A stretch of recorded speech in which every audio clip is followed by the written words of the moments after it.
বেপরদিকে তুমি হেফাজত করো। পাক পরওয়ারদিগারে খতমে বুখারী, হে আল্লাহ বড়রা মরে যান খতমে বুখারী করলে তুমি দোয়া কবুল না করে থাকতে পারো না। এই আশা নিয়ে আমরা আল্লাহ তাআলা যারা ফিরের প্রোগ্রাম করে সমস্ত কিছু বের করে দাও। পাক পরওয়ারদিগার তোমার নবীর উম্মতদেরকে জয়যুক্ত করো। হে আল্লাহ তুমি আমাদেরকে সফল মণ্ডিত করো। হে আল্লাহ তুমি আমাদেরকে বাধা নসিব ফরমাও।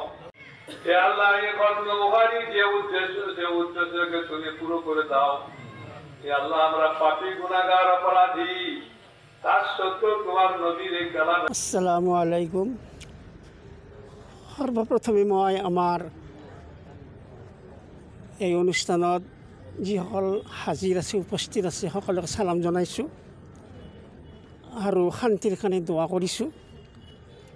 আমাৰ এই পৰমভৈ দিনী তালিম মাদ্ৰাছা হুচৈনী এতিমখানাৰ উদ্যোগত আমি এটা অনুষ্ঠান পাতিছোঁ। এইটো খতমে বুখাৰী ও বিশ্ব শান্তিৰ বাবে দোৱা, এইটো দোৱা হয়। এইটো আমাৰ দুদিনীয়া কাৰ্যসূচী আছিল। যোৱাকালি আমাৰ এটা কাৰ্যসূচী গৈছে।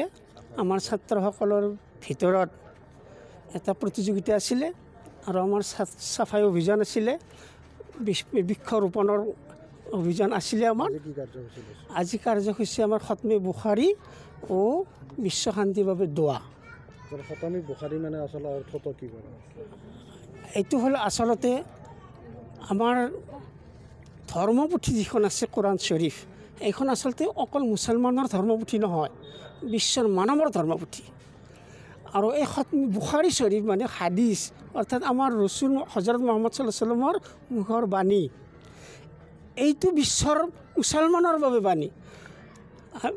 এইটো বিশ্বৰ মুছলমানৰ আৰু বিশ্বৰ যিমান মানৱ আছে চবৰ কাৰণে বাণী হয়। এইটো আমি আচলতে ভুল বুজি লওঁ যে কোৰাণ শ্বৰীফখন অকল মুছলমানৰ বা হাদিছ শ্বৰীফ অকল মুছলমানৰ, এনেকুৱা নহয়। বিশ্বৰ মানৱৰ কাৰণে এইটো আমাৰ বাণী হয়। এইখন বুখাৰী এখন কিতাপ, হাদিছৰ কিতাপ, দুটা খণ্ড আছে। আমি তেনেকৈ মানে পাঠ কৰোঁ, গোটেইখন বুখাৰী পাঠ কৰোঁ, তাকে খতম বুলি কোৱা হয়। কোন উপস্থিত থাকিব আজি এই কাৰ্যসূচীত? এই কাৰ্যসূচীত আমাৰ যিসকল ধৰ্মীয় ক্ষেত্ৰত যিসকল অভিজ্ঞ উলামা আছে, আলিম বুলি কওঁ জানোতা, তেখেতসকল আছে। আৰু আমাৰ বাছকান্দি শ্বেখ আহমদ আলী চাহাবৰ সন্তান শ্বেখ ইয়াহিয়া চাহাব উপস্থিত আছে। ভাল লাগিছে, ইমান ৰাইজ আহিছে, ইমান লোক আহিছে, ভাল লাগিছে। হয়, ভাল লাগিছে।